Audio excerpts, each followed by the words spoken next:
esforços para os problemas cujas soluções já obtiveram êxito em outro tempo e espaço. O impacto de uma inovação.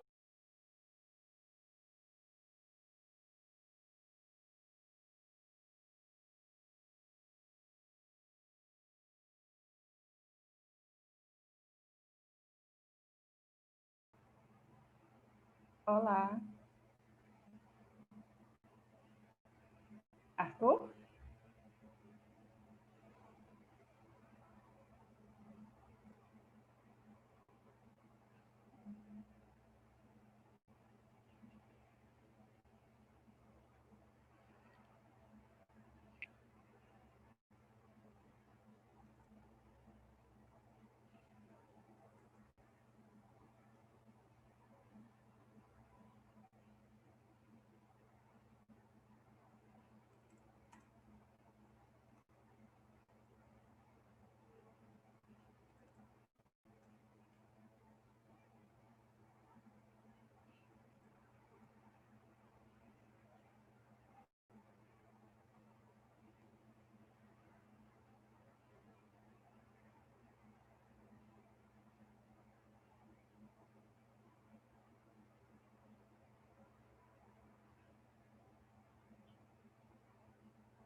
Bom dia, Letícia. Bom dia, tudo bom, Glécia? Tudo sim. Tudo bem também. Só organizar aqui.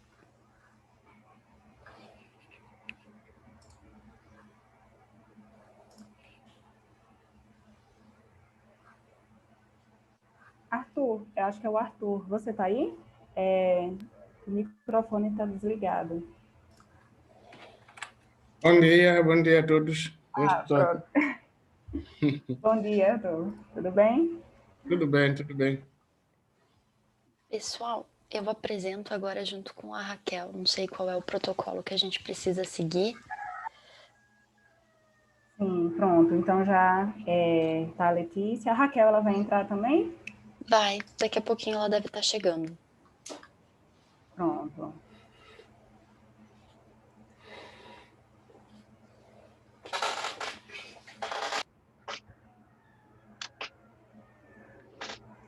Pronto, Letícia, a gente registra conforme os participantes forem entrando, a gente faz esse registro, certo? Então, de quem. E a ordem, enfim, acredito que a gente vai seguir a ordem que está lá na salinha do Zoom, tá bom? Tá bom. Sem problemas.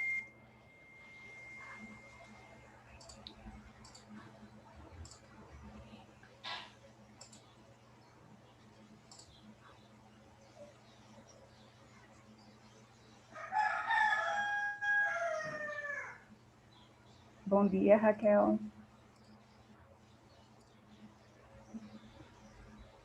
Tá muda. Bom dia. Sim, ele sempre entra mudo, eu sempre esqueço que... Todos nós, né? Acho que nesse momento que a gente está usando direto essas tecnologias, acaba... Bom dia, Raquel. Bom dia, Lê, tudo bem? Tudo. Tudo jóia.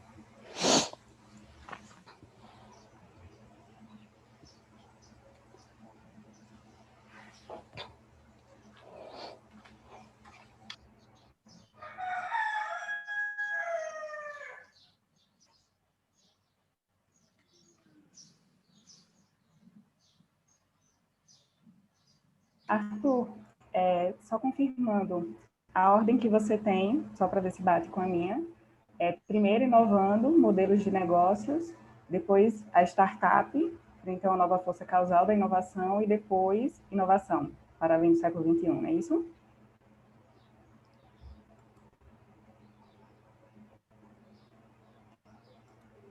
Arthur?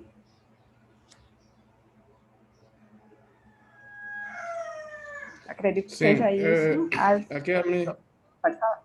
a ordem que eu tenho, inovando o modelo de negócios, depois tem startup, inovação para além do século XXI. Acho que é isso. Pronto, tá ótimo.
Bom, eu vou aproveitar um pouquinho esses minutinhos iniciais para pegar já um feedback de vocês. Vocês já participaram de outras sessões no SEMEAD? Eu participei ontem da sessão sobre organização, processos e projetos de inovação. Sim. É a primeira vez, né, que o SEMEAD está nesse formato híbrido. Não sei qual é a percepção de vocês, mas outros eventos que eu participei com envio só de gravação, por exemplo, ficava acho que uma coisa um pouquinho mais fria. Sim. Aí, de certa forma, a sessão com a gravação e depois com o bate-papo, pelo menos eu percebo que dá para, enfim, ter uma troca um pouco mais interessante, né? Sim, quando a gente tem só uma gravação, a gente não consegue ter um debate, né? Ela fica uma coisa meio que unilateral, né? Não tem uma devolutiva e não tem uma reflexão em cima, né? Já nesse formato a gente consegue ter os dois lados, não só aquilo que a gente gravou, mas também um debate em cima do que a gente está propondo, do que a gente está conversando, enfim. Acho bem positivo. De alguns colegas, realmente.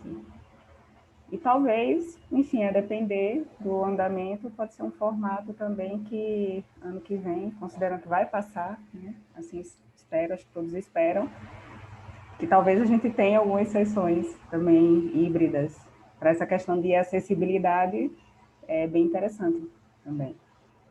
Com certeza, fica muito fácil até de conciliar demandas, né? Porque tu pode participar da sessão, pode continuar fazendo outras, logo na sequência já fazer outras atividades profissionais, por exemplo.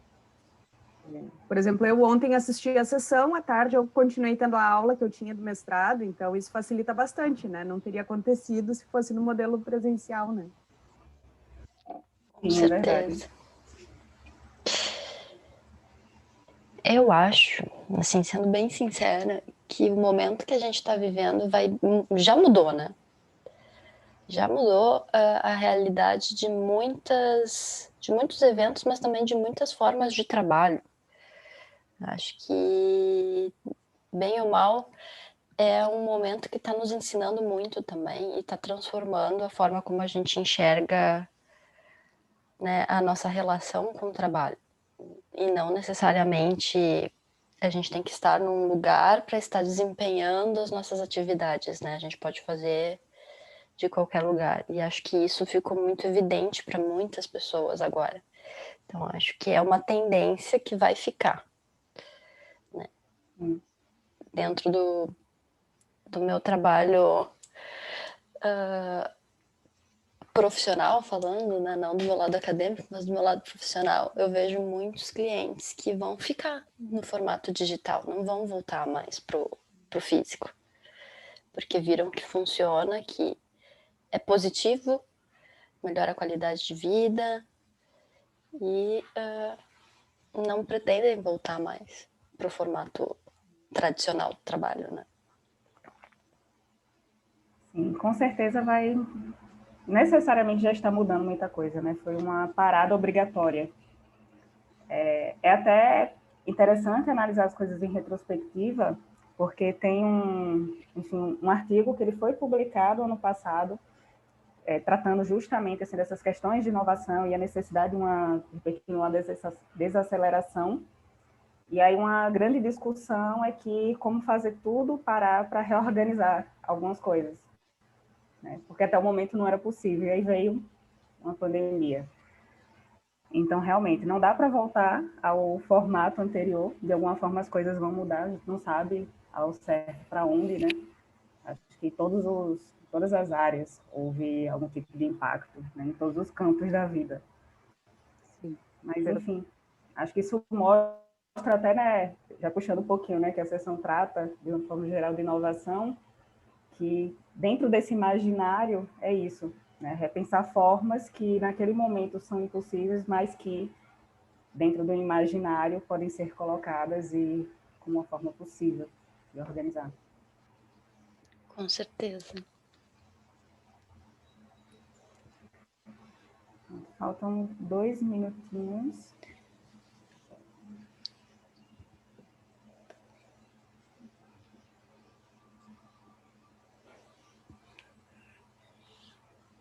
Pronto, acho que o Rodrigo e a Cláudia não entraram ainda, não é isso? Vamos checar aqui. Ah, pronto, a Ana. Acho que acabou de entrar. Não, falta o Rodrigo e a Cláudia. Daqui a pouquinho iniciamos.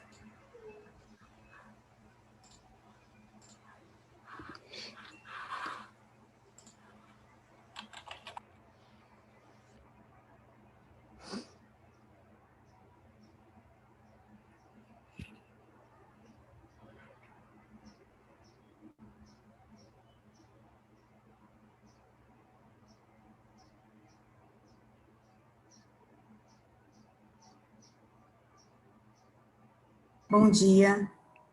Bom dia, prof. Bom dia. Bom dia, prof. Tudo bom? Tudo. Acompanhar aqui a apresentação das meninas. Essa A sessão, Ana, apresentação. a Ana é professora das duas, né? É a Sim. orientadora. Nossa orientadora. Prestigiar e aprender aqui também com esses outros artigos. Sim. Arthur, acho que podemos começar. Falta o Rodrigo e a Cláudia, que irão apresentar o artigo A Startup frente a uma nova força causal da inovação. Mas aí, se eles entrarem no meio da apresentação, qualquer coisa a gente pode remanejar para o final. Pode ficar combinado dessa forma, Arthur? Não tem problema, podemos iniciar. Pronto. Tá bom, então, sejam todos bem-vindos. Meu nome é Glécia, eu sou professora da Universidade Federal de Sergipe. Eu estou como moderadora. O Arthur, ele é o debatedor da sessão. Espero que estejam todos bem nesse momento de pandemia.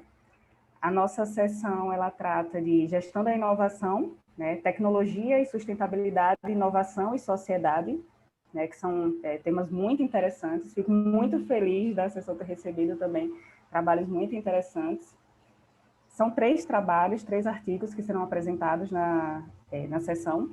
O primeiro, inovando modelos de negócios por meio de relacionamentos responsáveis, uma revisão de literatura, e será conduzido por meio da Letícia Mathius Bragagnolo, desculpa se eu não pronunciar de forma correta, Raquel Facini, ambas da PUC, do Rio Grande do Sul. É isso aí, tem a Ana como a orientadora delas, prestigiando a apresentação. O segundo artigo, A Startup frente a uma nova força causal da inovação, do Rodrigo Lopes Nabarreto e da Cláudia Brito Silva Cirani, o Rodrigo da Universidade de Mogi das Cruzes e a Cláudia da Universidade 9 de Julho, da Uninove. E, por último, um artigo que foi elaborado por mim e pelo Luiz Carlos de Sério, da FGV-AESP. Acho que com isso podemos iniciar, então, a sessão. Vou passar a palavra para o Arthur. Muito bom dia. Daqui vou compartilhar a tela já para dar início à apresentação do primeiro trabalho.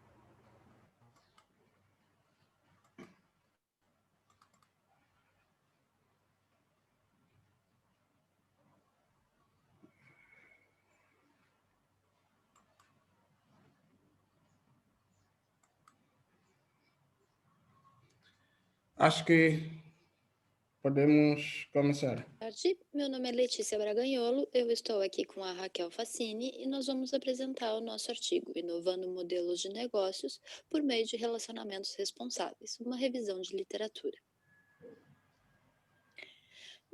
Falando então um pouco sobre a introdução do nosso trabalho, né? Nós trazemos aqui a definição de que inovação se refere a mudanças organizacionais significativas, sejam em ideias, produtos ou negócios. Porém, quando existe uma inovação, né, quando essas mudanças significativas em ideias, produtos ou negócios modificam a forma como a organização entrega valor para os seus clientes, a gente está tendo uma inovação em modelo de negócios. Por outro lado, a gente sabe que as práticas de responsabilidade social também têm ganhado força nos últimos tempos com os consumidores e que isso traz, de certa forma, né, obriga as organizações a mudarem significativamente os seus processos organizacionais. Dessa forma, a gente se pergunta, né, se já existe na literatura uma relação entre a forma como a empresa se relaciona com parceiros e clientes, aqui no nosso trabalho entendido como relacionamento responsável, e a capacidade de inovar o seu modelo de negócio. Bom, para isso, o nosso referencial teórico, então, passa os conceitos de responsabilidade social corporativa, a partir de Davis, né, que define que a responsabilidade social corporativa são as ações desenvolvidas pela organização que geram bem-estar social, mas que não tenham motivação em aspectos financeiros, econômicos ou legais. O conceito de modelo de negócios representa a arquitetura ou a forma como uma empresa entrega valor aos seus clientes, atraindo clientes também dispostos a entregar valor para a empresa, e como que essa relação entre clientes e empresas gera resultado para o negócio. Enquanto que a inovação em modelo de negócios são todas as alterações nos elementos do modelo de negócios. E essas alterações podem ser através de adição de novas atividades, combinação ou mesmo modificação de parte das atividades, permitindo que a empresa possa mudar a forma como ela está criando, ofertando ou capturando valor. Então, né, tentando responder a nossa questão de pesquisa, se o relacionamento responsável com parceiros e clientes influencia na inovação no modelo de negócios, nós partimos para uma revisão sistemática de literatura de artigos da base da Web of Science. Nós buscamos pelos termos Corporate Social Responsibility, Business Model Innovation e Influence durante o período de 2010 a 2020, ou seja, os artigos dos últimos 10 anos. Tivemos um resultado inicial de 88 artigos, com base nos nossos critérios de exclusão, né? Apenas artigos que fossem revisados por pares nos idiomas de inglês ou português e que tivessem relação com a questão de pesquisa. Nós tivemos, ao final, 32 artigos sendo analisados para que a gente pudesse seguir por uma análise desses dados. Como resultados, então, nós conseguimos dividir os nossos achados em 4 categorias. As 2 primeiras relacionadas à forma como a empresa se relaciona com o mercado. Então, o relacionamento responsável com parceiros gera influência na inovação e modelo de negócios. A gente tem que lembrar que o relacionamento com parceiros, né, ele está também intrinsecamente relacionado à quantidade e à forma de atividades e recursos que a empresa possui. Nós vimos que isso está relacionado com o gerenciamento sustentável da cadeia de suprimentos, né? Um conceito de Sahid, que esse gerenciamento sustentado, ele permite o desenvolvimento e crescimento sustentado dos negócios e que a qualidade dos relacionamentos, ela pode gerar comportamentos cooperativos e também mais adaptativos. E todos esses conceitos, eles estão diretamente relacionados com inovação verde. Já o relacionamento responsável com clientes, na perspectiva de modelo de negócios, ele está intrinsecamente relacionado com a própria proposta de valor da empresa, né? Então, a forma como a empresa se relaciona com seus clientes influencia na inovação em modelo de negócios. Estudos trazem que os consumidores são influenciados pela percepção de práticas de responsabilidade social das empresas e que o desempenho de novos produtos e a competitividade do negócio, ela está relacionada ao atendimento das expectativas dos stakeholders, ou seja, todas as partes relacionadas com o negócio, de alguma forma, cobram mais, exigem mais práticas sustentáveis atualmente. Uma terceira categoria que a gente encontra nos nossos resultados diz respeito aos comportamentos de responsabilidade social corporativa e a influência na inovação em modelos de negócio. Sahid traz que um comportamento socialmente responsável tem força e influência para modificar os processos corporativos. Já Nazzarro complementa trazendo que também tem força para mudar os produtos fornecidos, né? E por fim, a gente identifica que o comportamento socialmente responsável adotado por uma organização tem a capacidade de influenciar a inovação estratégica da organização, ou seja, não somente os seus processos internos, não somente os produtos fornecidos, mas também a estratégia da organização. Esses três elementos em conjunto têm a força, né, a capacidade de impactar no desempenho financeiro da organização. Ou seja, a partir do momento em que eu tenho processos corporativos mais responsáveis, produtos mais responsáveis e uma estratégia responsável, eu passo a ter um desempenho financeiro mais positivo. Por fim, a quarta categoria que a gente traz é a relação entre responsabilidade social corporativa e a inovação verde. É importante salientar aqui que quando a gente traz a definição de responsabilidade social corporativa do Davis, a gente está falando de bem-estar social. E a partir do momento em que a gente promove uma inovação verde, né, que a gente promove uma ação de sustentabilidade visando preservar o meio ambiente, a gente também está favorecendo a responsabilidade social corporativa, a gente está favorecendo o bem-estar social. Então, nesse sentido, a gente traz que inovações de cunho ambiental melhoram o desempenho, atingem um mercado aprimorado e aumentam as vantagens competitivas da organização. Por fim, então, se a gente conclui, né, que as empresas que apoiam projetos da comunidade a fim de promover o bem-estar social e também ambiental, elas conseguem, então, obter maior vantagem competitiva, porque o mercado exige isso, né, o mercado cada vez cobra mais isso, e quando elas atendem essas expectativas, elas obtêm, então, um maior sucesso financeiro. Também se percebe pelos estudos que existe uma tendência de crescimento das inovações verdes. Como limitações, percebemos então que faltam estudos que analisem o comportamento de responsabilidade social em redes de cooperação e também em ecossistemas de inovação. E pesquisas futuras, como sugestões, elas podem abordar buscar analisar se existem estruturas organizacionais que mais favorecem essa relação entre responsabilidade social corporativa e inovação e modelo de negócios, e também existe bastante espaço para explorar aí a influência do relacionamento responsável com clientes na inovação e modelo de negócios. Deixamos aqui algumas das nossas referências e agradecemos a atenção de todos. Muito obrigada.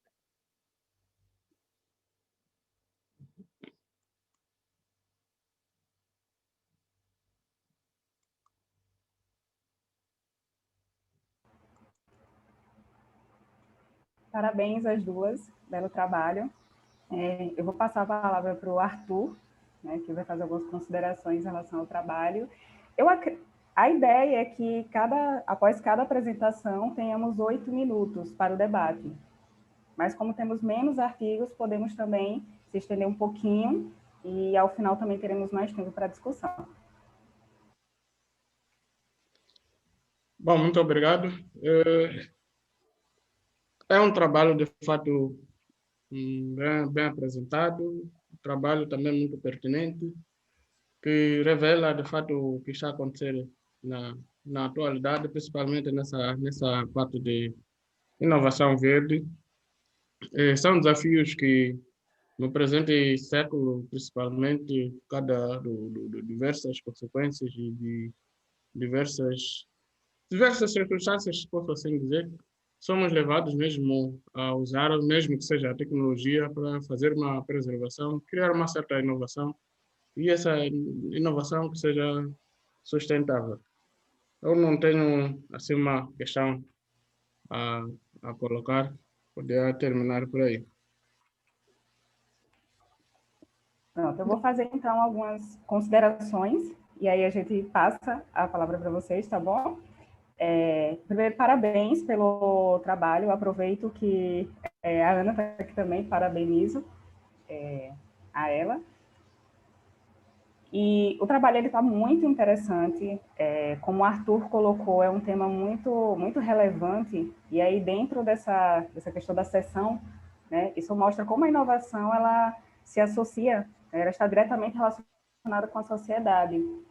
E, de fato, essa articulação, né, de relacionamentos responsáveis com modelos de negócios e como a inovação pode ser o link, Isso gera uma discussão muito interessante. Eu coloquei lendo o trabalho, eu trouxe 2 sugestões. E aí, primeiro eu gostaria de saber um pouquinho como foi a construção do trabalho. É um trabalho se é fruto de uma disciplina, é fruto de uma pesquisa maior. Vocês poderiam contar um pouquinho disso?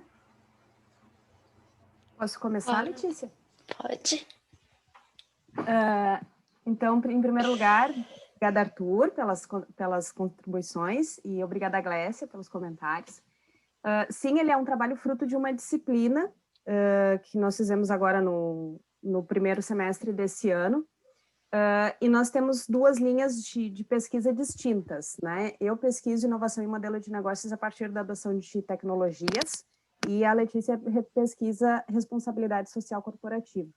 E nós 2, na verdade, conversando sobre os nossos temas, a gente encontrou, então, essa afinidade, o fato de responsabilidade envolver diferentes elos de stakeholders, né? E eu analisando sobre a perspectiva de modelo de negócio, então, entendendo, né, que eles compõem o modelo de negócios como partes interessadas, né, como parceiros chaves e clientes. E aí foi uma conversa mesmo, né, a gente conversando sobre as nossas pesquisas, poxa, mas e será que se relaciona, né? Então, aí que surgiu a proposta da gente construir esse artigo, que primeiro foi um artigo de uma disciplina, né, quase que despretensiosamente, e a gente viu que ele ganhou corpo, né? E aí a gente aprimorou, então, essa revisão para o SEMEAD. Quer complementar? Exatamente. Não, é bem isso, a gente estava conversando mesmo e eu estava explicando um pouco mais para a Raquel sobre responsabilidade social corporativa, né, numa perspectiva um pouco mais ampla do que de fato isso significava, enfim. E aí ela começou a juntar os pontinhos ali com o que ela vinha vendo na própria pesquisa dela e no referencial que ela vinha construindo. E disso surgiu a gente se olhou mais ou menos, né, e pensou, será que existe um motorzinho aí que pode estar gerando inovação num modelo de negócio por essa perspectiva, né? E foi assim que surgiu, de uma conversa mesmo, de um brainstorming muito interessante, eu diria.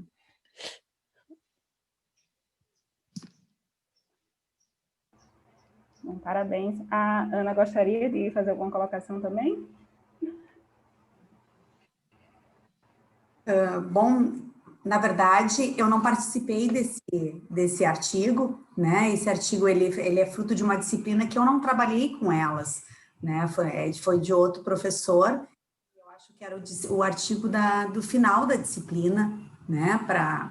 Como entrega final. E realmente, a Letícia sempre estudou essa questão da responsabilidade social corporativa, e a Raquel, ela foi adotada por mim depois da qualificação, né, por conta do professor dela ter saído do programa, ele está fazendo um outro trabalho no exterior, e aí eu adotei, né, e isso mostra, né, o quanto esses temas são casados, né, o quanto, quando tu pensa os interesses de todos esses stakeholders, quando tu considera, né, todos esses stakeholders, tu consegue aproveitar essas diferentes perspectivas no teu negócio e inovar na forma como tu pode entregar valor, né? A gente fala hoje tanto em transformação digital, né? E o que leva à transformação digital não é simplesmente tu colocar uma tecnologia dentro da empresa, é tu pensar estrategicamente o cliente, como é que tu vai fazer a competição, se tu vai usar mais competição, como é que tu vai usar os dados que estão disponíveis, né? Então, para gerar valor para o teu cliente. E isso, um dos valores para o teu cliente na sociedade que hoje está pensando tanto nessa responsabilidade que a gente tem, tanto com o ambiental e quanto o social, né? Os negócios precisam se modificar, não dá mais para ser aquele negócio tradicional. Então, esse estudo ele vem trazendo essas, na minha perspectiva, na minha visão, na minha perspectiva, que realmente os negócios precisam se modificar para conseguir manter a sua vantagem, não só competitiva, como colaborativa também, né? Acho que é uma outra palavra que a gente precisa colocar na administração, que é essa questão colaborativa. A gente fala tanto em redes, né? E o que isto é para gerar uma vantagem competitiva em relação aos outros, mas é uma vantagem colaborativa de se relacionar, né? De ter essa capacidade de manter essas relações. Bom, obrigada pelas observações e pela apresentação do trabalho, Letícia e Raquel. Eu tenho duas considerações, porque a discussão é muito interessante. Lá na metodologia, vocês informaram que realizaram uma revisão sistemática da literatura. E aí, deu para perceber, na forma como vocês descreveram, que foi feito, seguir um procedimento. Só que seria interessante trazer um autor que ele mostre esse procedimento até como uma espécie de protocolo. E aí conforme eu fui lendo, eu lembrei muito do Tronfield, Den e Smart, que eles trazem as etapas, né, da revisão sistemática da literatura, onde temos o planejamento com os especialistas, a definição da questão de pesquisa que vocês trazem, a elaboração do protocolo, a segunda etapa da condução, onde tem a seleção das publicações, a avaliação qualitativa dos estudos, a extração dos dados, a síntese e análise que vocês fizeram, e o terceiro estágio de relatório, né, que traz uma sumarização das informações e a elaboração do relatório final. Então, trazer, por exemplo, um autor que mostra essas etapas e até inserir essa figura no trabalho, ajuda o leitor a entender melhor essa condução e ajuda também a outras pessoas que com certeza terão mais e mais pesquisadores interessados nessa temática, que podem se deparar com o trabalho de vocês, a replicar a pesquisa que vocês fizeram, seguindo especificamente as etapas que constam no trabalho de vocês, e aí é tornar mais explícito aquilo que vocês fizeram.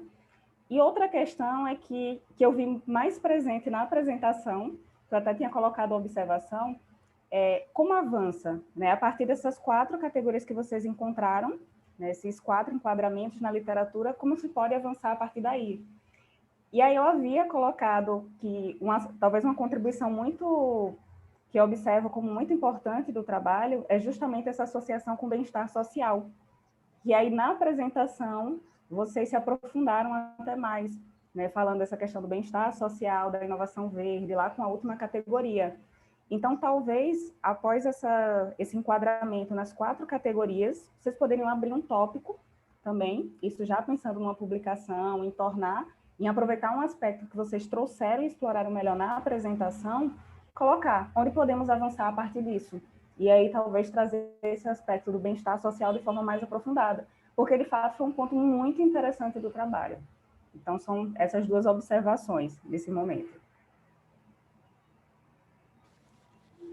Estou fazendo anotações aqui, mas muito obrigada, Glécia.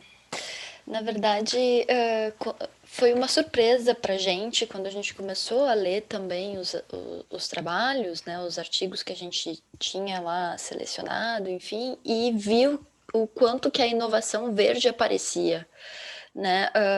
A gente até em algum momento parou para pensar assim, tá, mas será que isso faz sentido com a nossa questão de pesquisa? E aí a gente teve toda uma reflexão de entender o que era aquela inovação verde, qual era o impacto que ela gerava e tudo mais, né?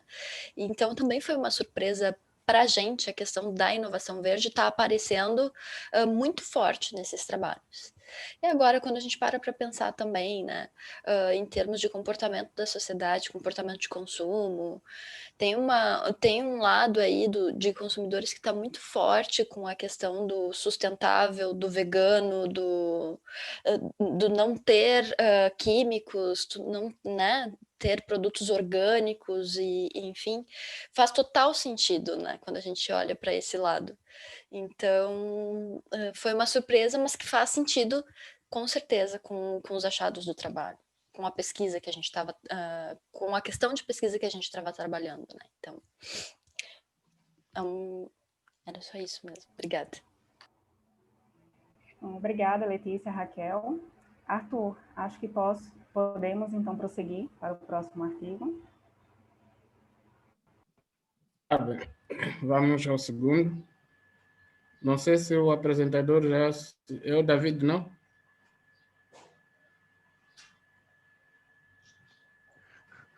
Não, gente, eu não sou apresentador, não. Glécia, muito prazer. Eu sou doutorando da FEA, eu Olá, trabalho com o David. professor Eduardo Vasconcelos na liderança da área de gestão da inovação. E eu estou passando na sala só para dar uma sapiada mesmo, para ver como é que está. E eu estou vendo a Glécia aqui, a gente já trabalha juntos há 4 anos no CEMEAD, que ela ajuda a gente, que eu estou com o professor Eduardo. É muito prazer estar com vocês aqui. Obrigado a todos, viu, gente?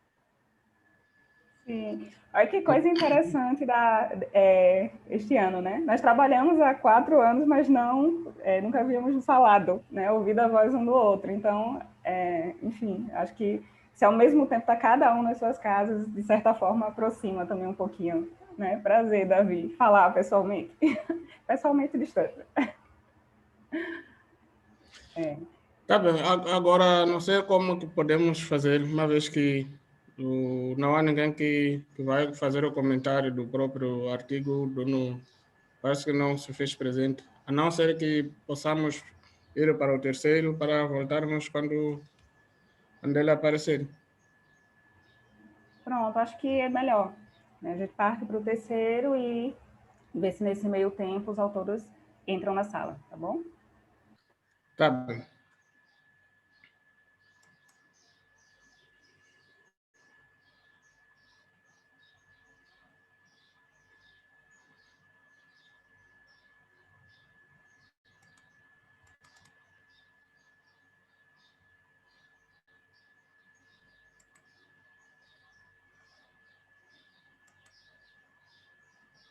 Olá, boa tarde. Meu nome é Glécia. Eu sou professora da Universidade Federal de Sergipe. Sou membro do programa de pós-graduação em administração.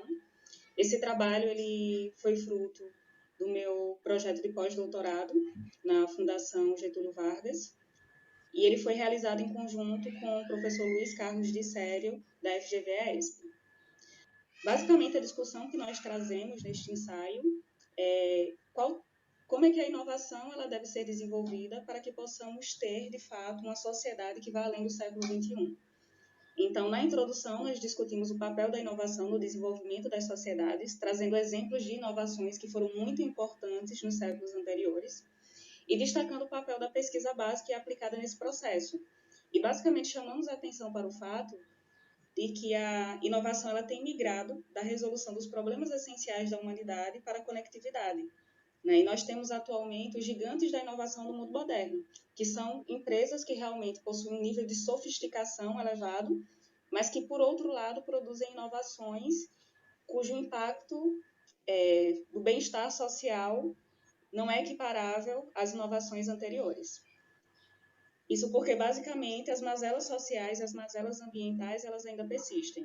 O objetivo aqui é basicamente discutir a influência da trajetória do campo de inovação no desenvolvimento das sociedades e os rumos que podem ser tomados para que haja uma inovação para além do século XXI. Dito isso, nós desenvolvemos um campo dentro do ensaio de inovação e desenvolvimento entre trajetórias e atalhos. Nesse campo, nós discutimos o conceito de desenvolvimento, que está muito relacionado à evolução de uma sociedade em relação ao seu estado anterior, e o conceito de inovação, que também está muito relacionado com o progresso, com essa questão de desenvolvimento. Então, percebemos aí que inovação e desenvolvimento na história da humanidade caminham junto. E entre as trajetórias que podem ser destacadas aqui, eu trouxe nesse quadro os diferentes paradigmas técnico-econômicos. Há uma discussão se ainda estamos nesse paradigma, né, de informação e comunicação, se chegamos a outro paradigma representado por outra onda de inovação, que aí poderia ser a conectividade, alguns autores defendem que seria a sustentabilidade, e outros autores afirmam que ainda estamos no mesmo paradigma e que as tecnologias atuais elas conseguem dar conta dos problemas sociais e ambientais atuais. É fato que nessa trajetória, algo que se destaca é que as inovações modernas elas não geram tanto bem-estar social quanto as inovações anteriores. e que, nesse processo de desenvolvimento, há também a presença daqueles que ficaram para trás. E é preciso considerar, no desenvolvimento, aqueles que ficaram para trás. Dito isso, qual seria, então, o impacto esperado da inovação? Muito se fala em impacto da pesquisa, né? Aqui nós trouxemos uma discussão pautada no impacto da inovação, porque a inovação ela está muito relacionada, sim, com o bem-estar social. E o bem-estar social, ele parte na resolução de problemas sociais. E considerando a sociedade, esses problemas, eles são sociais e ambientais. Eu trouxe aqui essa tabela que ela mostra, basicamente, que muitas doenças, as quais já existe cura, são doenças que ainda matam no mundo. Não porque não haja solução para essas doenças, mas por diversas outras questões. E é questionável, considerando o avanço técnico que temos atualmente, porque uma criança, por exemplo, que nasce em um país pobre, ela morre de doenças as quais ela não morreria se ela tivesse nascido em um país rico, por exemplo. Porque determinadas mazelas ainda persistem. Será que não estamos interessados, do ponto de vista na pesquisa, na sofisticação de determinadas tecnologias, do que, de fato, na resolução de problemas sociais e ambientais? Então, é um questionamento que precisa ser feito. Dito isso, o que fazer, então? Essa figura, ela traz o índice de progresso social, que mostra uma alternativa ao utilitarismo econômico, a vertente econômica mais tradicional, que é uma forma diferente de se pensar o progresso social. Esse índice ele foi criado por Amartya Sen, Joseph Stiglitz e Douglas North, e basicamente ele é pautado em 3 aspectos principais: necessidades básicas humanas, oportunidades e fundamentos de bem-estar social, trazendo mais uma vez o conceito de inovação e a associação da inovação com a resolução de problemas, já que uma inovação ela surge para resolver algo, alguma coisa. Nós temos dentro de cada uma dessas estruturas aspectos que podem ser resolvidos por meio da inovação. Então, enxergar a inovação e as perspectivas de desenvolvimento por meio do índice de progresso social pode ser um caminho. Em relação às ações específicas que podem ser tomadas de forma mais imediata para uma inovação que vá para além do século XXI, nós trouxemos aqui alguns aspectos prioritários. O primeiro deles é a análise das políticas públicas atuais, ou seja, dos seus objetivos, no sentido de enquadrar os objetivos dessas políticas em um ou mais objetivos do desenvolvimento sustentável defendidos pela ONU. Incentivos governamentais a empresas e pesquisas cujas atividades auxiliem em um ou mais objetivos, também do desenvolvimento sustentável defendidos pela ONU. Sanções mais rígidas a empresas cujas atividades ou inovações implementadas sejam danosas à sociedade ou ao meio ambiente. Consideração do custo social da geração ou adoção de inovações para análise do desempenho das empresas. Esse aspecto daqui nós destacamos o custo social de tecnologias que geram desempregos. Há uma previsão da ONU que ainda neste século teremos um aumento de 40% da população mundial. Então, até que ponto faz sentido o desenvolvimento progressivo de tecnologias que substituem a mão de obra em um mundo que caminha para um aumento de pessoas, de habitantes e, consequentemente, um aumento de mão de obra? Então, é algo que, provavelmente, matematicamente falando e considerando a sociedade atual, pode gerar um colapso social. E a aplicação de uma economia de fomento direto, que seria basicamente traçar políticas e traçar estratégias que considerem a base e que, a partir da base, ou seja, das camadas mais pobres e dos grupos mais vulneráveis, gere transbordamentos de baixo para cima. Basicamente, o que nós concluímos da discussão é que é muito importante o engajamento por parte dos governantes. Há uma discussão muito forte nesse sentido, do papel dos diferentes governos no progresso social. E um questionamento que nós trouxemos é porque a mesma civilização que tornou possível o mapeamento do genoma humano ainda convive com o problema da fome e da mortalidade infantil, por exemplo. É algo um tanto quanto vergonhoso, dado o nível de sofisticação técnica que nós temos. Então, basicamente, esperamos que o artigo ele gere insights, né, que sejam importantes no âmbito da pesquisa e no âmbito também das ações. E, para finalizar, resolvemos também trazer, eu acho que essas 3 imagens são muito significativas, são filmes e livros que já mostravam uma sociedade que poderia entrar em colapso pelo mau uso da tecnologia. Então, é muito importante, sim, considerar o nosso levar em consideração o nosso papel enquanto pesquisadores na resolução dos problemas sociais e ambientais. É isso, espero que todos estejam bem, principalmente nesse momento de pandemia. Muito obrigada.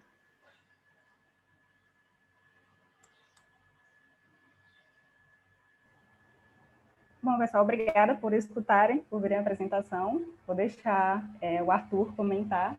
Arthur, é com você. Muito obrigado. De fato, a inovação tem esse lado, que posso dizer, diversificado, né?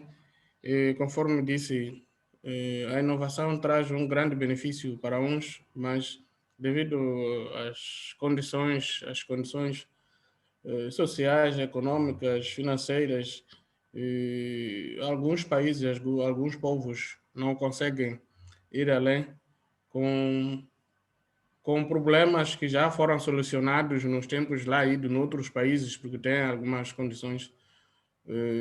Às vezes, nos outros países leva-se muitos anos, conforme demonstrou naquela tabela. Claro que são dados de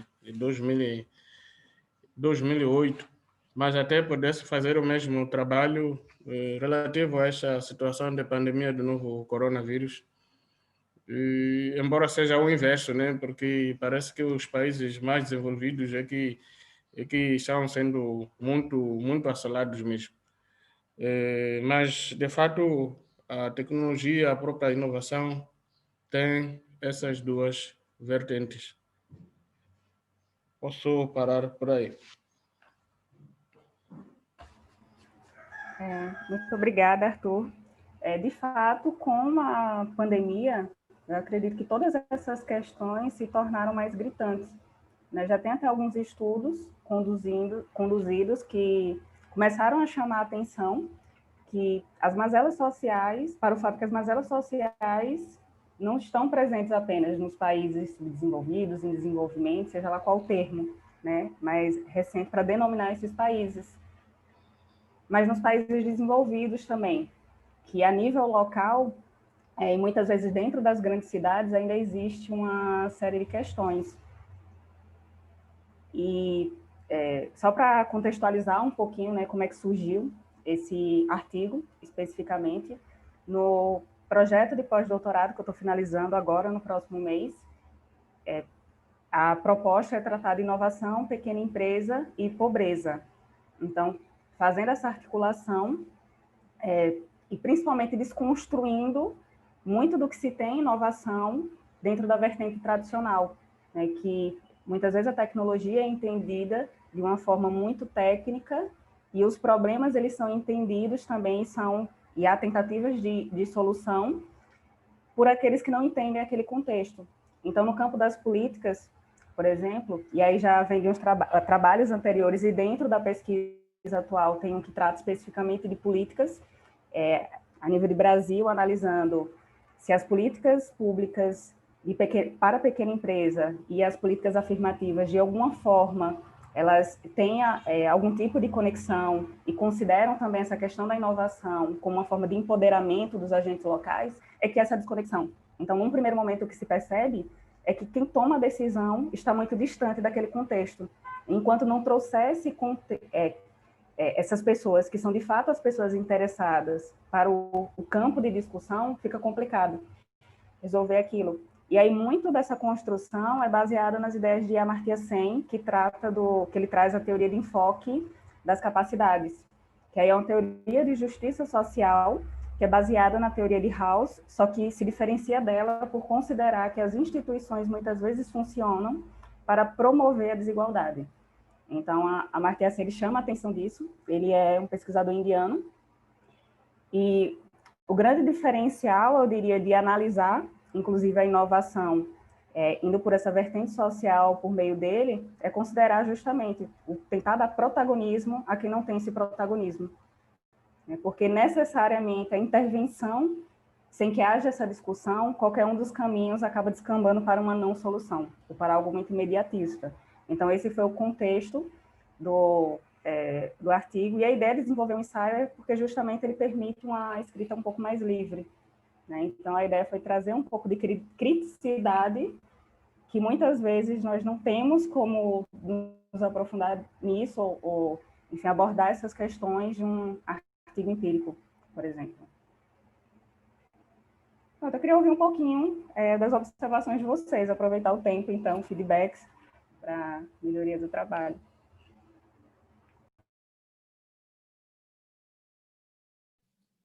Eu achei que a Ana ia querer começar a falar. Eu também achei.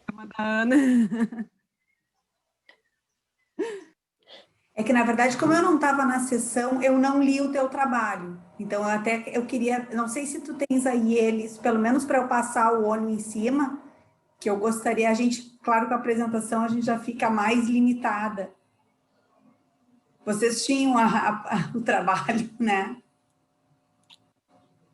Mas o que me chama a atenção, enquanto eu estava vendo a apresentação, é como o teu trabalho, Glécia, de certa forma, casa com o que eu e a Raquel estávamos olhando, né? Então, como o tema, de fato, ele é relevante, ele tem uma importância, a gente precisa olhar para ele. Isso me chamou bastante atenção quando eu estava escutando a tua explicação sobre o trabalho e tudo mais. E lógico, né? Agora, no teu debate, eu também achei que a Ana ia começar a discussão, porque a Ana, né, é do campo também aí da inovação social, da pesquisa da inovação social. Então, isso é um tema que a gente também debate bastante no nosso grupo de pesquisa, não só responsabilidade social corporativa, não só sustentabilidade, mas também inovação social, promoção, empoderamento daqueles que estão marginalizados e precisam de um olhar diferente, né? Precisam de formas, de estruturas que favoreçam esse empoderamento para eles. Enfim, parabéns pelo trabalho. Bom, Glécia, eu tenho que confessar que, assim, tem duas coisas que me chamam muito a atenção na tua fala, né? Que primeiro, quando tu fala ali que tu trabalha inovação e pequena empresa, porque a pequena empresa é a minha paixão, né? A minha pesquisa envolve só pequenas e médias. Na verdade, eu queria que envolvesse micro e pequenas, e daí eu vi que as micro ainda não chegaram no nível de adoção de tecnologia que eu preciso abordar para dar profundidade no meu estudo, né? Mas também é o universo que eu considero como relevante por muitos fatores, né? Porque é o maior número de empresas, porque são as empresas que mais geram emprego, né? Se a gente for olhar o total de pessoas empregadas, a maior parte das pessoas estão empregadas em pequenas empresas, né? O impacto social que elas têm, né? De mudar realidades mesmo, né? Então, para mim, esse é um tema que sempre ele é muito, muito relevante, né? E o segundo, quando as políticas estão descasadas da realidade, né? Eu já sou prof também, e tem uma frase que eu normalmente uso nas minhas aulas, que é quem legisla não aplica, né? Porque quem está lá estabelecendo as políticas nunca foi para a prática para ver como é que aquilo é implementado de verdade, né? E isso aí vai gerando muitos dificultadores, né? De entender o porquê, de conseguir aplicar de fato, né? De conseguir ver resultado e relevância naquilo, né? E isso tanto para as empresas quanto para a sociedade, né? Então, gostei muito aí da proposta que tu trouxe de casar inovação, pequena empresa e pobreza, né? Porque é com as pequenas empresas que muitas pessoas conseguem, muitas vezes, sair da linha da pobreza, né? Então, muito legal. As gurias falaram, né, que o nosso grupo de pesquisa, justamente, ele é sobre negócios de impacto e sustentabilidade, né? E as minhas orientações, eu tenho muitas orientações, né, que são olhando a inovação social. Então, a inovação social em contextos de vulnerabilidade, e a gente aí olha o 100 com as liberdades, né? Então, a educação como uma forma de tu gerar essa liberdade para os atores que estão ali em vulnerabilidade.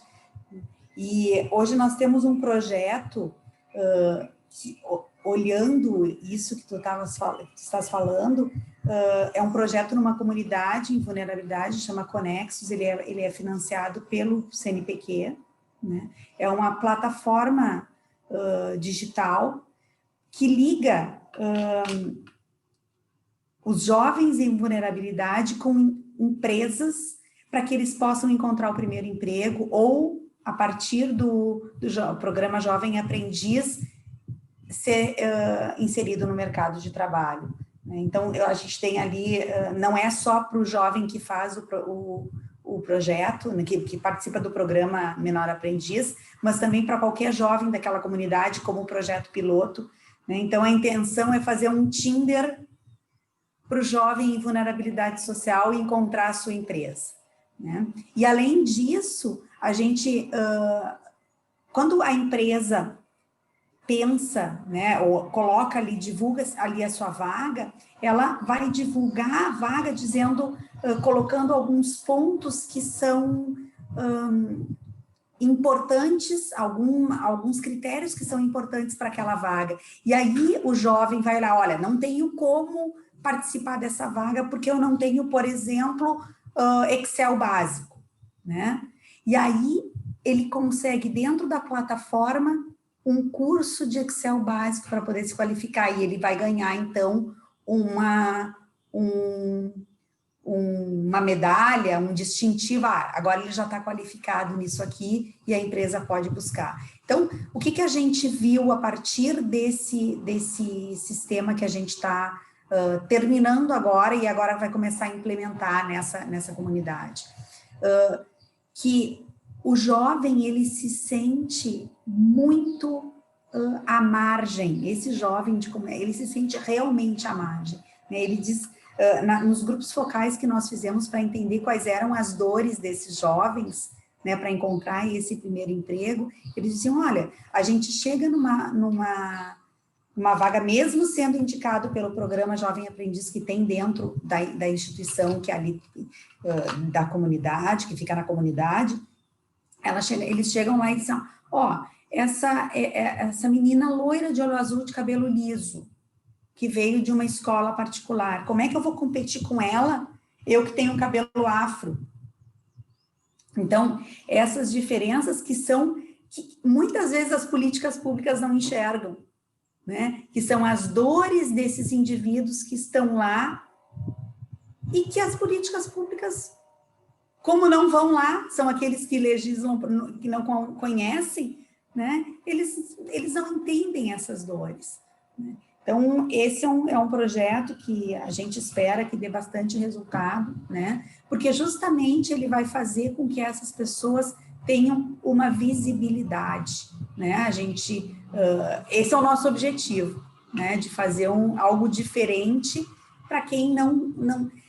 Uma outra fala que foi assim, impressionante no grupo focal, essa comunidade é muito pertinho da PUC aqui. A gente sobe o morro assim, 5 minutos da PUC. E eles dizem assim, não, quando a gente desce para a cidade para fazer uma entrevista, eles não se sentem nem parte da cidade. Eles estão tão à margem que eles se sentem fora. Então, esse mundo para eles aqui não existe. E isso, ouvindo essas falas, a gente ficou pensando como é que a gente vai fazer com que esse jovem se sinta parte dessas oportunidades que podem existir para ele aqui. Então, acho que realmente quando tu começa a olhar para isso, né, a pobreza... Outro que eu acho que tem um link com o que tu está falando, né, que é da pequena empresa, além dele conseguir fazer um curso que vá capacitar para uma vaga, ele pode...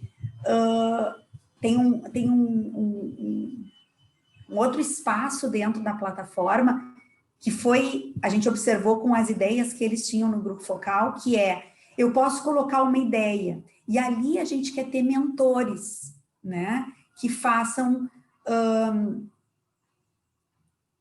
que possam apoiar essas ideias para que eles possam transformar numa pequena empresa dentro daquela comunidade. Olha, a gente está precisando de tal coisa, como é que eu faço para montar essa empresa? E aí esses mentores também vão auxiliar o desenvolvimento desse negócio. Claro, a gente vai ter que, isso é assim, ó, é uma busca de voluntário, é uma equipe que precisa organizar essa plataforma, né? Ela não funciona sozinha. Então, a gente vai precisar agora, como é que a gente operacionaliza isso, né? Para que realmente isso possa se transformar numa inovação social dentro dessa comunidade. E com negócios que respeitem a localidade, que gerem pertencimento social. Isso aí. Muito bacana. Acho que a gente depois inclusive do seminário, poderia conversar um pouquinho mais. Sim, Glécia. Com certeza, Glécia. Agradeço as considerações, o feedback. Tem um último trabalho. Arthur, acredito que os autores eles não compareceram, né? O Rodrigo e a Cláudia. Pelo menos um dos autores devem estar presentes, não é isso? É isso mesmo. E a orientação é de que, se não estiverem presentes, apenas se passa o vídeo e pronto, não temos como debater enquanto os autores não estão presentes. Então, passa o vídeo? Sim, sim. Pronto, então fazemos isso. Vamos passar o vídeo e aí, após a visualização, a gente retoma as discussões, certo? Eu acho que vai gerar discussões bem interessantes, tá bom?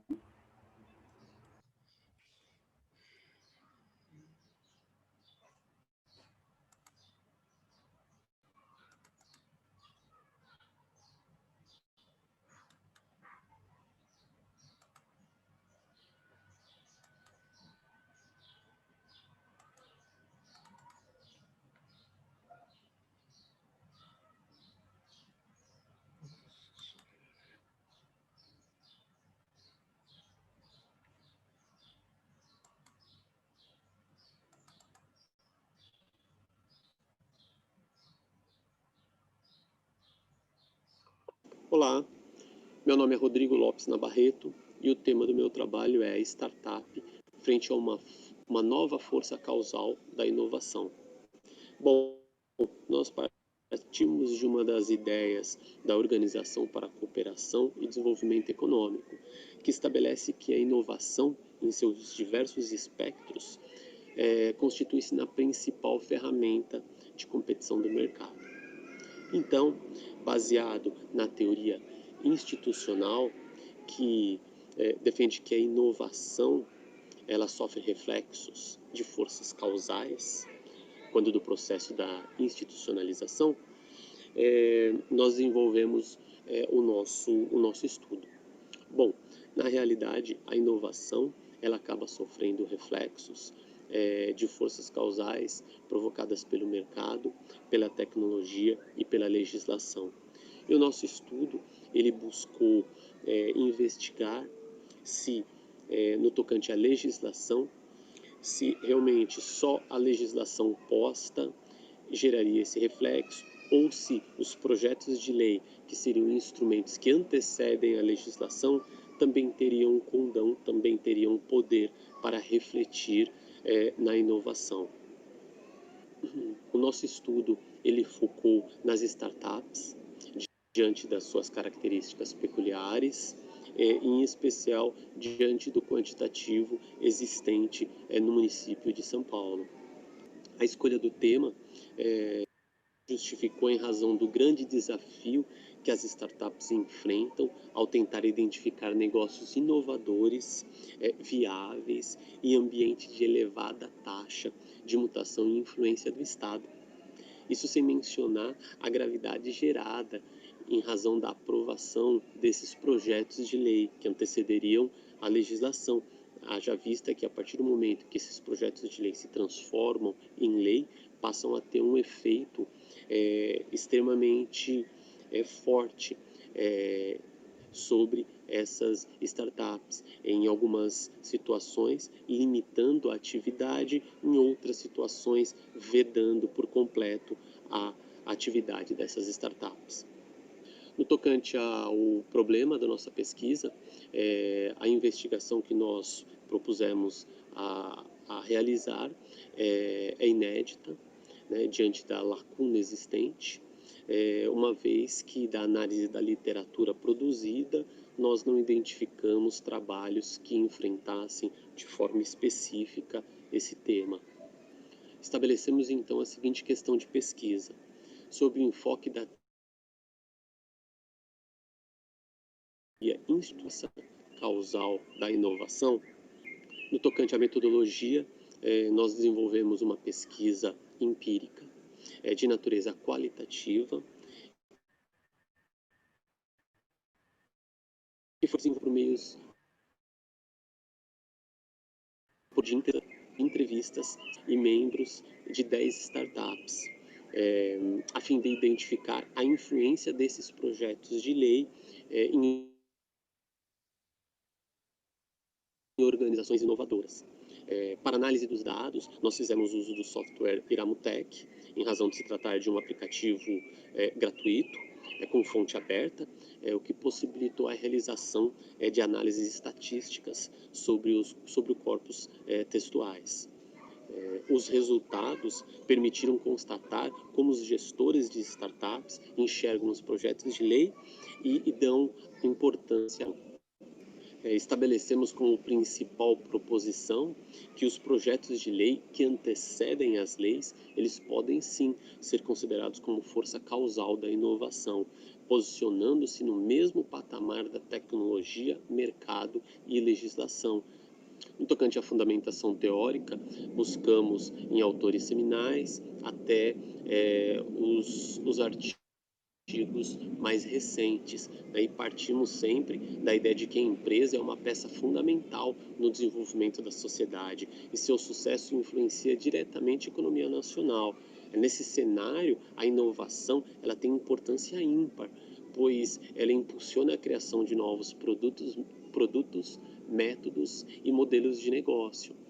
Um dos novos modelos de negócio desenvolvidos nos últimos anos vem operando pelo que se chama de startup.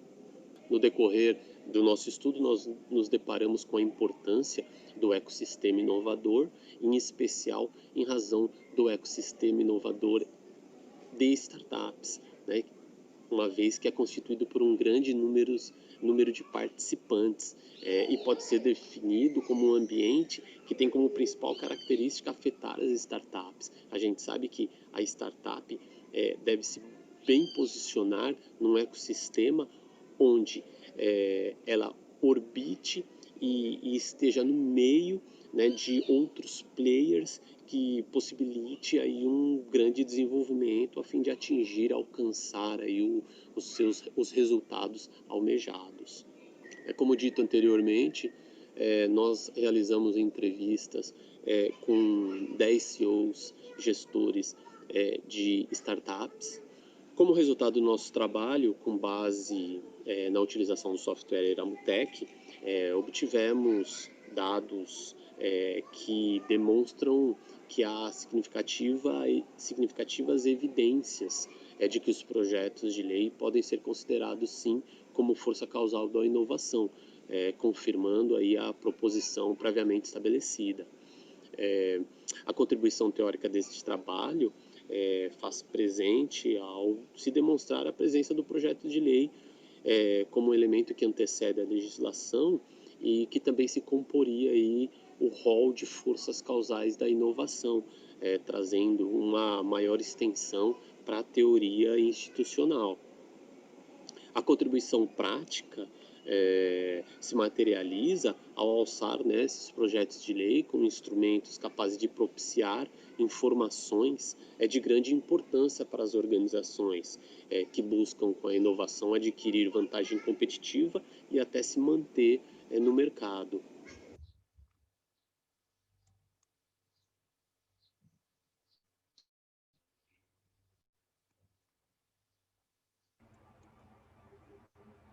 Bom, assistimos então a apresentação do Rodrigo e da Cláudia.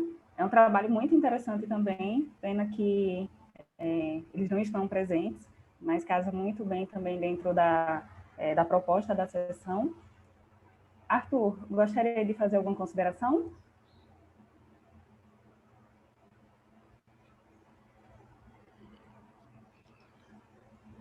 Por enquanto, não.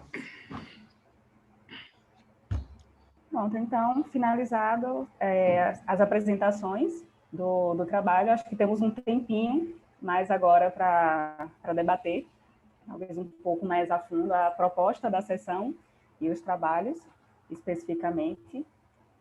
Lembrando que a sessão Tecnologia, Sustentabilidade, Inovação e Sociedade, então, pegando aí como um fio condutor, talvez o que torna os 3 trabalhos em comum dentro dessa proposta da sessão é justamente essa relação da inovação com a sociedade.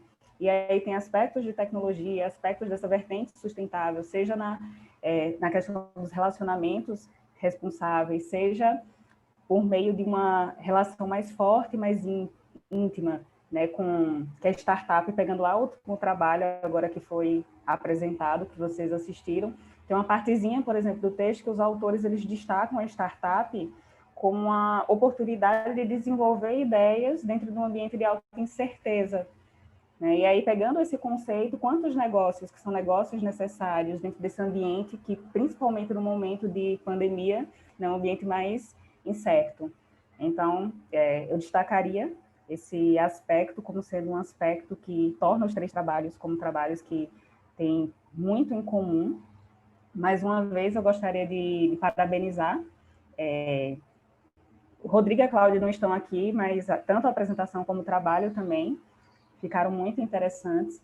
Parabenizar a Letícia e a Raquel, né? Eu não sei se deu para capturar, inclusive, o nome dos autores que eu coloquei para vocês como sugestão para revisão sistemática. Eu ia justamente pedir isso, Clécio. Pronto, coloquei aqui no chat, que eu acho que fica mais fácil para fazer esse resgate, porque realmente, assim, tudo está muito bem estruturado, né? Então, muitas vezes é comum não ver no artigo, não conseguir encontrar no artigo a questão de pesquisa, e não dá para fazer uma revisão sistemática sem questão de pesquisa, e é comum, pelo menos em publicações internacionais, que nem tenham objetivo, mas apareça a questão de pesquisa. Então, é um aspecto muito importante o fato da questão estar lá, visível. Né? Então, o relacionamento responsável com parceiros e clientes influencia na inovação no modelo de negócios. Então, isso faz com que o leitor, de fato, ele consiga perceber uma linha lógica que encadeia os acontecimentos. Nessa questão do relacionamento responsável, ele foi trazido também de uma forma mais atual. Então, que fugiu, está dentro, mas fugiu um pouco, né, do discurso da responsabilidade social corporativa, só que com algo mais atual, mais íntimo, de fato, nessa relação com a sociedade, que é uma relação que já não é mais uma questão, que se a organização ela quer ou não quer praticar. Né? Implicitamente, mesmo que ela não tenha ações estruturadas para atuar no mercado, ela tem que, de alguma forma, manter esse relacionamento. Né? E aí, trazer essa proposta da capacidade de inovar no meio do modelo de negócio é algo que realmente faz sair daquele discurso, que é uma partezinha muito pequena, como algo que está dentro da proposta. E talvez esse o grande passo a ser tomado para as organizações, principalmente considerando agora o modelo de pandemia, enfim, que foi algo que fez com que todo mundo parasse e repensasse, né? E que é possível, é necessário rever determinadas coisas. Então, a sugestão que eu faço realmente para o artigo é em relação a tornar explícito como foi feita, de fato, a condução por meio de uma figura. Eu acho que esses autores, eles trazem uma boa perspectiva dessa fase de estágio. E aí, para quem lê o trabalho, quem quiser replicar também a pesquisa que vocês fizeram, fica muito claro como é que tudo foi feito, fazendo esse enquadramento. E realmente, assim, a grande contribuição do trabalho é essa questão do bem-estar social, que vocês tão bem trouxeram na apresentação de vocês. Então, acho que criar um tópico, trazendo até um pouco do que vocês, com certeza, já avançaram durante as demais disciplinas, ao longo do curso de vocês, vai tornar o artigo muito mais rico, né? Vai trazer, de fato, uma contribuição que vai além da contribuição teórica. Eu acho que respalda muito na contribuição prática e no que seria, de fato, o impacto da pesquisa. É fazer com que isso daqui comunique e faça sentido para quem vive aquela realidade. Então, acho que acrescentar esse tópico necessariamente vai fazer pesquisadores repensarem uma determinada situação e talvez até em cursos, um mestrado profissional, por exemplo, ou em cursos de pós-graduação, de uma forma geral, quem se deparar com o trabalho de vocês vai ver uma vertente reflexiva. E aí, automaticamente, isso faz, querendo ou não, concordando ou não com aquilo, repensar, né, determinadas práticas. Bom, essas são minhas considerações. Eu queria aproveitar para a gente trocar um pouquinho mais, ouvir um pouquinho mais de vocês também. Eu gostei muito das observações feitas pela Ana também com o projeto. Acho que é muito relevante ter esse tipo de projeto quando a gente sai do campo também das ideias e vê uma coisa acontecer, algo acontecendo. Eu acho que talvez é a maior contribuição que a gente possa gerar na pesquisa. Eu queria só fazer um comentário que me veio aqui com a apresentação do trabalho dos autores que não estão aqui, e fazendo o link com o que a Raquel tinha falado do legislador, né? Que coisa impressionante que é uma eleição numa cidade, num estado, num país como o nosso, né? A gente ainda pensa muito ou na proximidade com aquela pessoa que não tem nenhuma qualificação, ou então no mérito, o que essa pessoa tem para poder fazer. Quantas pessoas estão lá, né, tomando decisões e legislando, que são pessoas com saberes da comunidade, né? A gente não coloca, né, as próprias comunidades não colocam os seus representantes lá porque não tem força. E aí acaba ficando cada vez, né? A gente vai reforçando esse ciclo vicioso, né, de pensar só em determinadas regiões da cidade, do estado e do país, né? Então, isso, na verdade, é o reforço da própria sociedade, né? Eu estava numa sessão ontem, e aí o professor estava falando de meritocracia. Na verdade, a meritocracia, quem tem qualificação já nem pensa muito na meritocracia. Quem busca a meritocracia é quem não tem a qualificação, porque quer poder chegar lá, né? Então, aí usa o discurso da meritocracia como algo a ser alcançado, também como uma desculpa para não conseguir, porque eu não tenho, né? Então, como é importante a gente se dar conta, e eu acho ainda que esse grupo é tão pequeno, né, de colocar essas pessoas que realmente são pessoas que vão trazer saberes diferentes e que vão gerar essa diversidade nesse grupo que pensa as coisas da nossa cidade, que gera políticas públicas, que pensa isso, né? Então, eu acho que é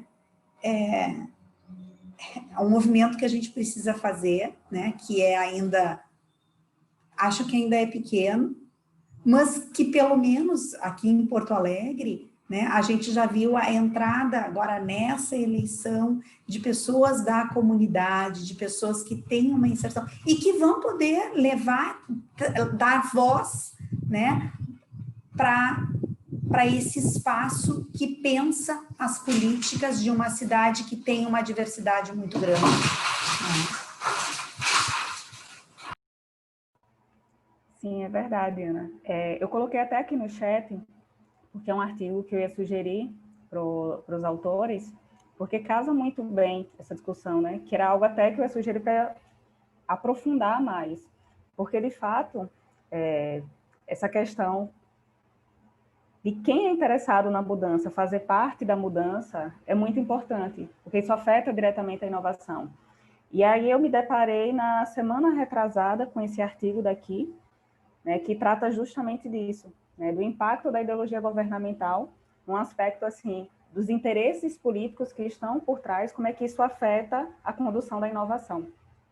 E a proposta aqui, a tentativa é tentar, enfim, mostrar quais são as implicações em relação à inovação, pensando numa proposta de desenvolvimento mesmo, de resolução de problemas, por que acontece. E o que a gente vê é que uma maioria não é representada.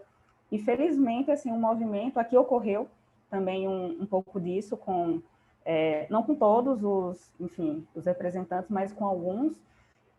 Tivemos uma vereadora transgênero, por exemplo, dentre diversos outros grupos que tem como dar voz a quem, de fato, entende aquela situação. Porque quem não está dentro da situação, no máximo, pode se solidarizar com aquilo, né? Mas não entender a falta de pertencimento que é estar em um lugar que parece que não é seu. Então, realmente, assim, é muito relevante toda essa discussão por causa disso também. E quando você estava falando do projeto, e as meninas também, a Letícia e a Raquel, né, quando na apresentação principalmente falaram, e depois falando das escolhas para durante o trabalho, do que vocês estão desenvolvendo, e da consideração também, das considerações que o Arthur colocou, que ele mencionou, né, enxergar tudo isso no contexto da pandemia, especificamente com a apresentação que eu fiz.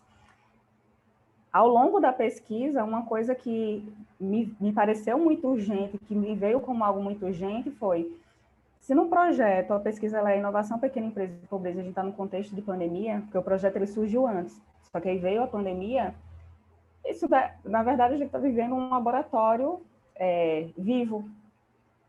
E um impacto muito grande foi o impacto das pequenas empresas, só que pequenas empresas já trazendo como enquadramento quem é MEI, né, quem é informal, principalmente, o impacto que essas pessoas sofreram.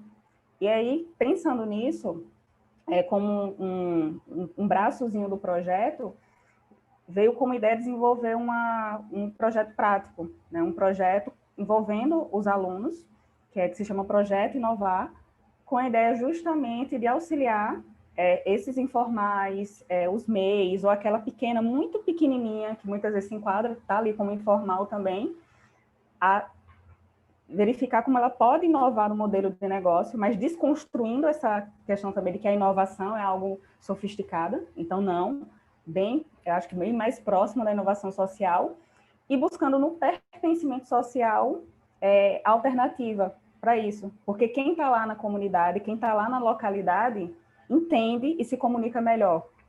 E aí a ideia foi trazer alunos que estivessem nessas comunidades para que eles pudessem agir no entorno.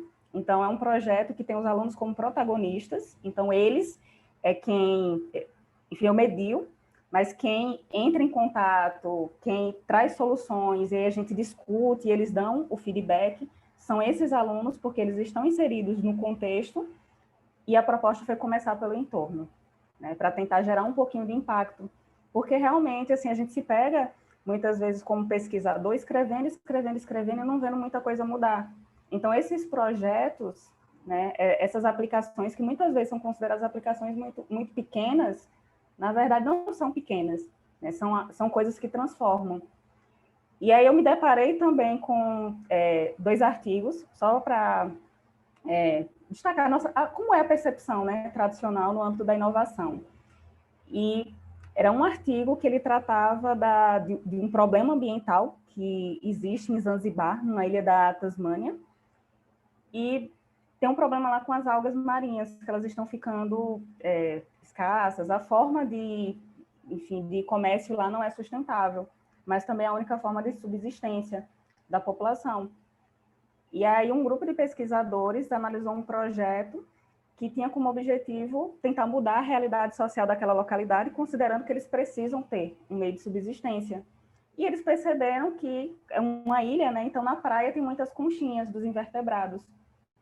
E a proposta basicamente foi fazer com que eles pegassem aquelas conchinhas, transformassem aquelas conchinhas em arte, para que expressasse a cultura deles, e eles mesmos comercializassem essas conchinhas, e aí o projeto ele ajuda nesse sentido a fazer com que aquilo dali, feito por eles, ao modo deles tradicional, vá para outros lugares e a renda fique toda com eles. E aí, com isso, eles conseguiram resolver o projeto a questão das algas e valorizar a cultura local e a dinâmica de funcionamento lá. E outro no Quênia, onde já fizeram uma análise de uma localidade bem pequenininha lá e perceberam que lá existe uma prática que é jaboia, que é a troca a venda de sexo por parte das mulheres, de algumas mulheres, a maioria, na verdade, por peixe. E aí o nome do artigo, inclusive, faz essa menção, né? Não do peixe como sexo. E o que eles perceberam é que as mulheres, em geral, elas tinham os filhos que eram unicamente dependentes delas e elas precisavam se alimentar, e elas se alimentavam quase que exclusivamente pelo peixe. Então, havia muitos turistas também na localidade. E, basicamente, a solução, e aí pensando no projeto que teve início, meio e fim, os pesquisadores construíram 3 canoas, deram às mulheres, ensinaram como é que elas poderiam entrar nessa dinâmica para ir até ali, num espaço que tinha mais peixes. Aí eles pegaram as espécies de lá e levaram para outro local que era de mais fácil acesso, fizeram um trabalho de educação também com os homens da localidade, e aí reduziu muito a prática, e aí respeitando também e dando empoderamento a essas mulheres. Né? Então, são ações que muitas vezes, quando a gente faz esse enquadramento do que é inovação, catar conchinha é inovação, né? Construir uma canoa é inovação. Então, assim, são projetos muito bonitos. Então, eu parabenizo, né, Letícia, Raquel, acho que as propostas que você tem são propostas que são muito bonitas. E Ana também, eu acho que o projeto que você trouxe é um projeto muito bonito. Né? Eu acho que é isso que importa, é isso que dá o gás, para que a gente possa tentar fazer diferença, de alguma forma. Com certeza. Esse projeto também que tu falaste aí com os alunos, eu acho que é isso que faz a diferença na sociedade, né? Mas a gente também tem que pensar numa outra coisa. Não sei se tu lestes o artigo da Avelino, com vários outros autores, é de 2017, do desempoderamento, né? O quanto esses projetos, eles vão desempoderar outros atores daquele entorno, né? E o quanto isso também vai ser criticado por conta da gente afetar um funcionamento que beneficia alguns, né? Então, por exemplo, essa questão que acontece nessa comunidade, entrando essa plataforma e esses jovens conseguindo uma inserção no mercado de trabalho, muito provavelmente eles vão deixar de ser aviãozinho do tráfico. E aí, como é que isso vai funcionar com esses atores que a gente está desempoderando? Né? Então, a gente também precisa pensar no impacto dessa inovação social para que a gente possa, com esses diferentes stakeholders que fazem parte, né, desse ambiente, como é que a gente também vai se relacionar com esses stakeholders que se sentem prejudicados, né, quando esse tipo de inovação entra, né? Eu acho que isso é importante a gente pensar também, né? E aí, ouvindo vocês falarem, né, e aí eu fui até pegar o artigo da Clécia aqui, porque eu gostei muito da figura que ela trouxe ali do Índice de Progresso Social, né? E a Ana sabe, eu participava, né, porque terminou ontem uma disciplina que eu fiz adicionalmente agora no mestrado pela temática dela, que era empreendedorismo digital nos negócios.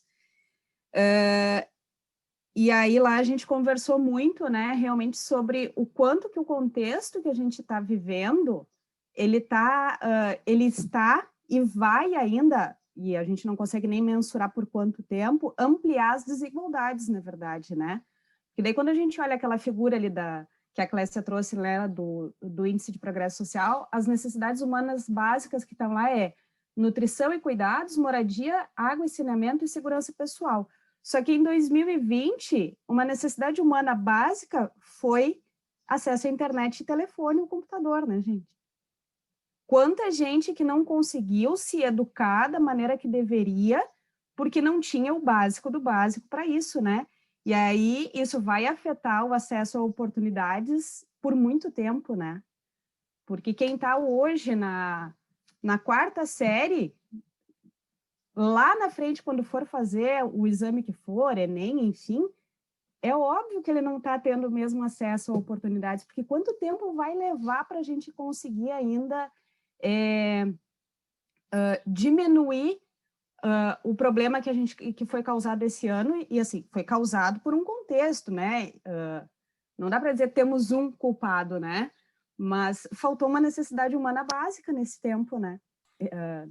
Que não estava prevista, né? Sim, É muito interessante isso que tu tá falando, Raquel. É até aquilo que a gente estava conversando aquele dia lá naquele nosso café, né? Que a gente fez. Porque a gente sabe que o efeito disso não vai ser no curto prazo. Ele vai ser no longo prazo, né? No médio e no longo prazo. E lá na frente a gente ainda vai estar colhendo os efeitos de uma pandemia de 2020. E isso também vai se refletir tanto no projeto que a Ana tem ali, porque se hoje, né, se a gente olhar até 2019, existia ali uma situação, não vou dizer igualitária, mas que, de certo modo, botava as pessoas em um mesmo patamar, dentro das suas deficiências, mas ainda colocava, ainda se tinha acesso à educação, porque se tinha escola, você ia até a escola, né? E E mesmo mais assim, do o que isso, né, projeto... Letícia? Só complementando assim, ele ia até a escola e ele não tinha só educação, ele ia até a escola e tinha comida. Exatamente. Né? E já tem o projeto que a Ana ali toca dentro da comunidade, pensando na questão da empregabilidade desses jovens. Imagina o impacto que isso vai ter lá na frente, né?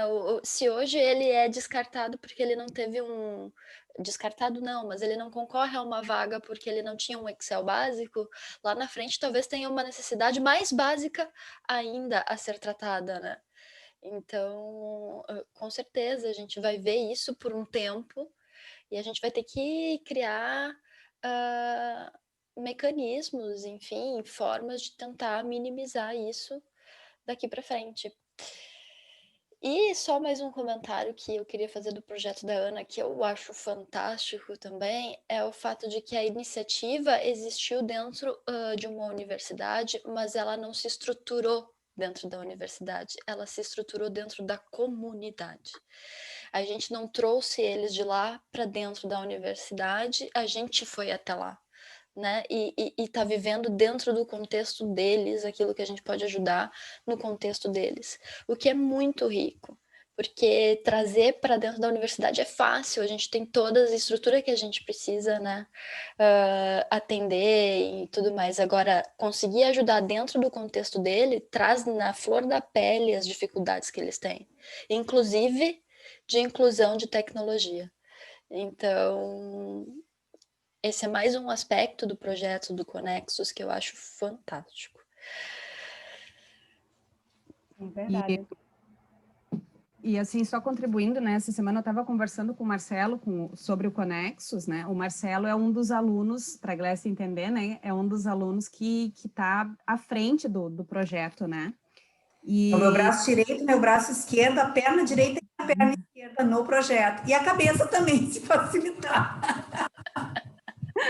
É o homem projeto, Marcelo, né? É. E assim, coisa que a gente conversou, assim, né? E uma provocação que eu fiz para ele é justamente dentro daquilo que eu estou pesquisando, né? Porque, assim, uma das vertentes que vem muito forte o problema das empresas para adotar tecnologias é a falta de mão de obra capacitada.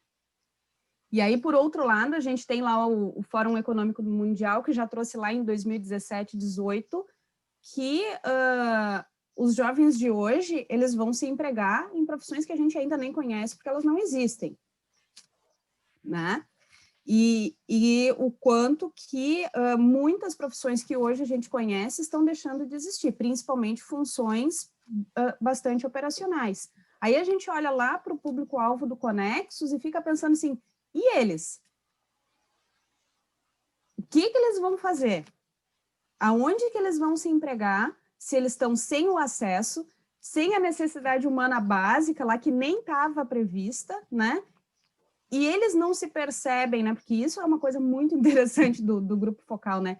Eles olham e eles, não, mas aquilo nem é para mim. Tem isso também, né? Eles olham vários, por exemplo, agentes de vagas, de estágio, e eles não acham que aquele lá é um lugar para eles. Porque eles não são o mesmo público que está no cartaz, que está na propaganda, que está na divulgação, né? E onde é que essa gente fica? Sim, é verdade. Você falando, né, dessa questão da universidade, do não se perceber, eu lembrei, inclusive, eu sou de Sergipe, né, sou sergipana, e quando eu fui fazer o doutorado, eu aproveitei para conhecer a UFABC, em São Paulo, né? E aí, quando enfim, o GPS falava que era bem próximo do ponto que eu havia descido, e aí eu fui perguntar a uma menina, que eu acho que deveria ter uns 18 anos, aparentava ter 18 anos, estava numa barraquinha de bala, de doces, onde ficava a universidade. E aí ela não sabia que existia uma universidade ali. Ela disse que nem sabia que existia uma universidade. E aquilo me chocou e me fez refletir sobre tanta coisa, né? Porque a gente também tem existe um imaginário, existe o Brasil, existe um imaginário dentro das diferentes regiões em termos de oportunidade. E muitas vezes se enxerga, de fato, o eixo sul-sudeste como eixos de oportunidades. Mas não. E daí a importância de se enxergar as coisas numa perspectiva local.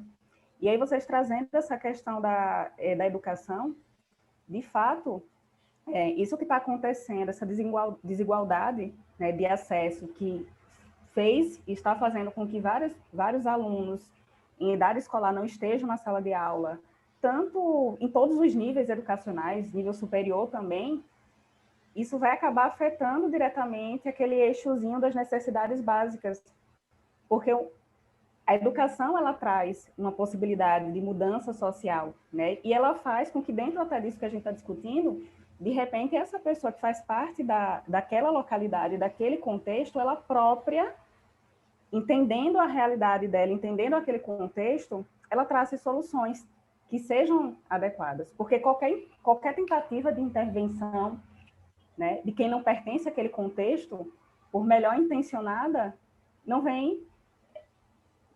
É uma tentativa que ainda vem, enfim, de alguma forma, talvez num aspecto mais mínimo, dominadora. É uma perspectiva ainda dominadora, que é o que se critica muito hoje em relação a nível global aos estudos, né, norte-sul.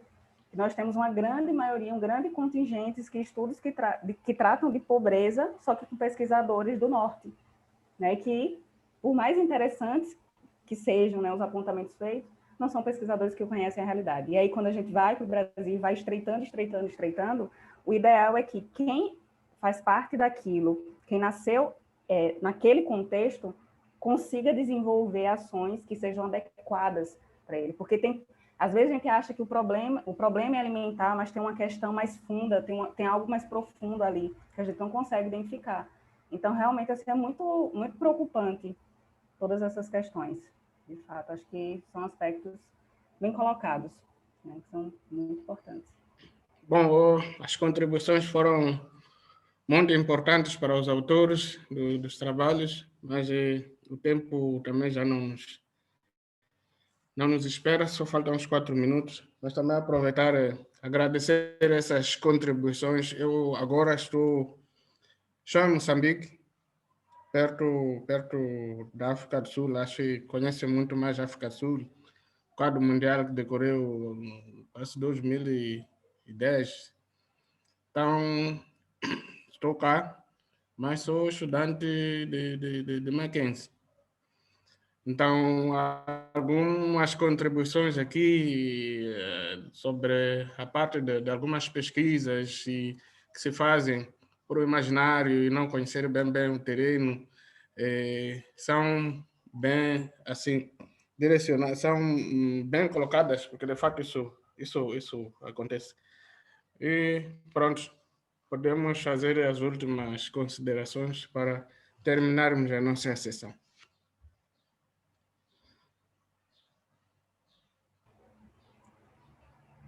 Muito obrigada a todos. Arthur, como está sendo a experiência